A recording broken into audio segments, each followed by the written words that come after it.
हम देखते हैं लोग कहने लगते हैं कि उम्र हो गई, नहीं तो बहुत कुछ करते, या फिर अभी तो सही उम्र नहीं है ये सब काम करने की।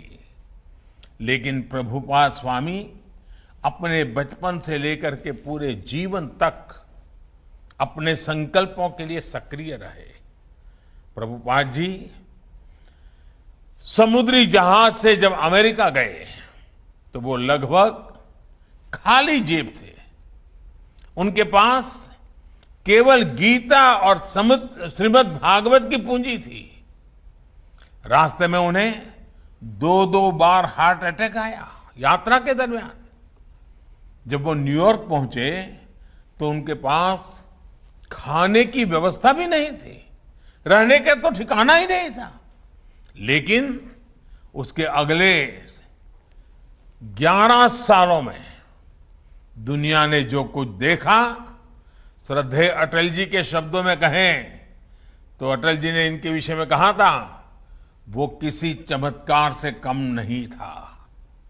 आज दुनिया के अलग अलग देशों में सैकड़ों इस्कॉन मंदिर है। कितने ही गुरुकुल भारतीय संस्कृति को जीवंत बनाए हुए हैं। इस्कॉन ने दुनिया को बताया है कि भारत के लिए आस्था का मतलब है उमंग, उत्साह और उल्लास और मानवता पर विश्वास। आज अक्सर दुनिया के अलग अलग देशों में लोग भारतीय वेशभूषा में कीर्तन करते दिख जाते हैं।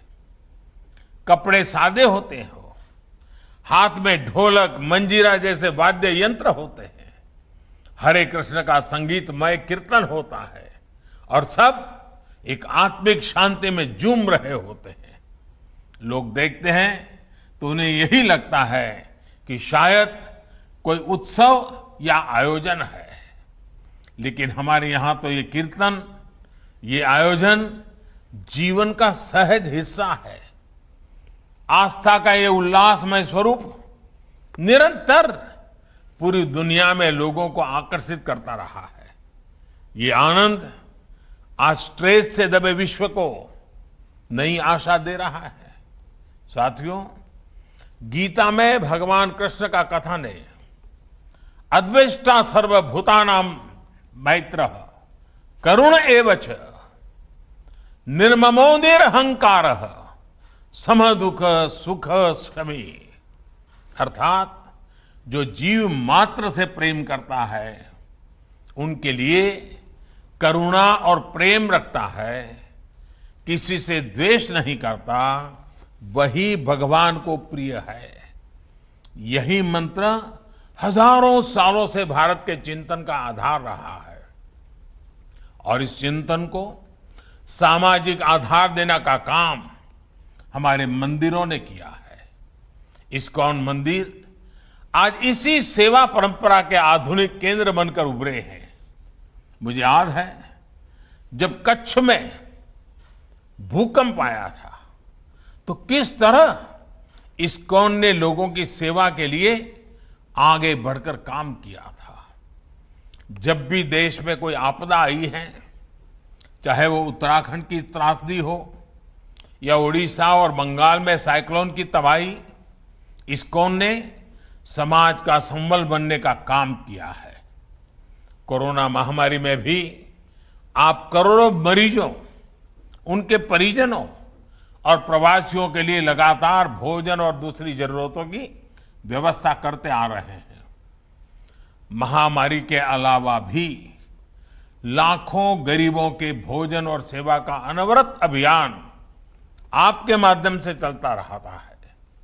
जिस तरह से इस्कॉन ने कोविड मरीजों के लिए अस्पताल बनाए और अब वैक्सीन अभियान में भी सहभागिता निभा रहे हैं, उसकी भी जानकारी मुझे लगातार मिलती रहती है। मैं इस्कॉन को, इससे जुड़े सभी भक्तों को आपके इस सेवा यज्ञ के लिए बहुत बहुत शुभकामनाएं देता हूं।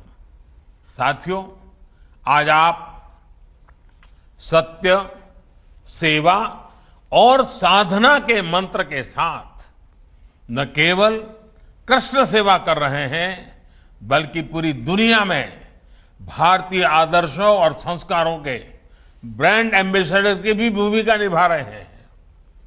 भारत का शाश्वत संस्कार है सर्वे भवन्तु सुखिनः, सर्वे सन्तु निरामया।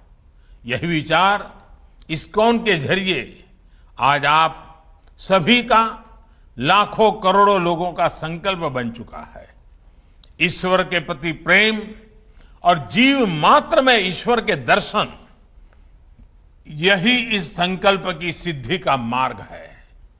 यही मार्ग हमें विभूति योग अध्याय में भगवान ने बताया है। हमें विश्वास है कि वासुदेवः सर्वम का ये मंत्र हम अपने जीवन में भी उतारेंगे और मानव मात्र को भी इस एकता की अनुभूति कराएंगे। इसी भावना के साथ आप सभी का बहुत बहुत धन्यवाद। हरे कृष्ण।